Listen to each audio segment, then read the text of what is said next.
नमस्ते, स्वागत छ यहाँहरूलाई मेरो च्यानलमा। आज म यहाँहरूलाई नयाँ स्वादमा स्वादिलो आलुको अचार बनाएर देखाउँछु।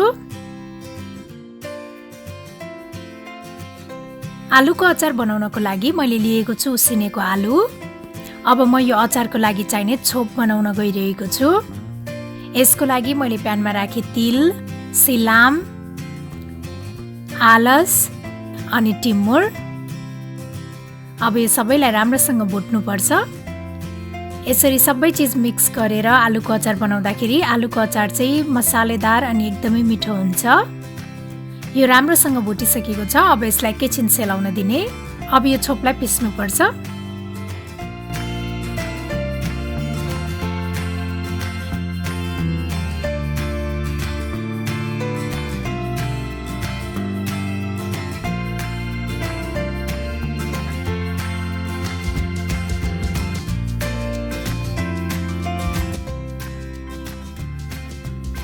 हाम्रो यो छोप पनि रेडी भइसकेको छ।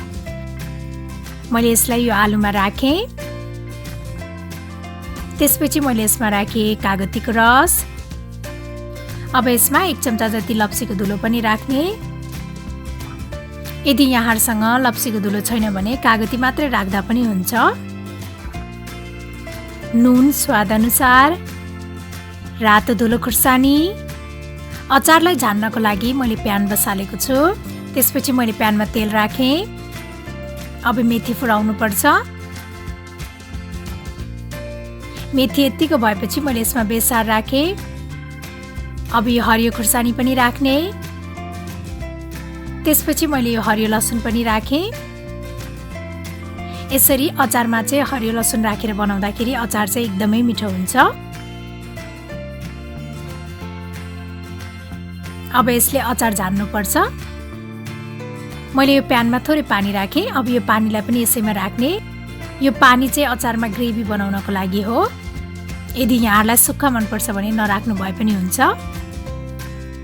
अब सबैलाई राम्रोसँग मिक्स गर्नुपर्छ।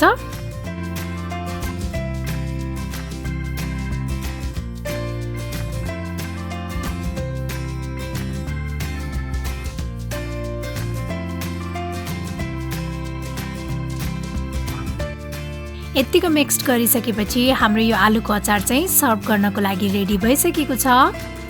मलाई आशा छ यहाँहरूलाई यो नयाँ स्वादमा आलुको अचार बनाउने रेसिपी पक्कै पनि मन पर्यो होला। र मेरो अरू यस्तै रेसिपीहरूको लागि प्लिज मेरो च्यानललाई सब्स्क्राइब गरिदिनु होला। र मेरो भिडियोलाई लाइक, शेयर र कमेन्ट गर्न पनि नभुल्नु होला है। Thank you for watching. Bye by.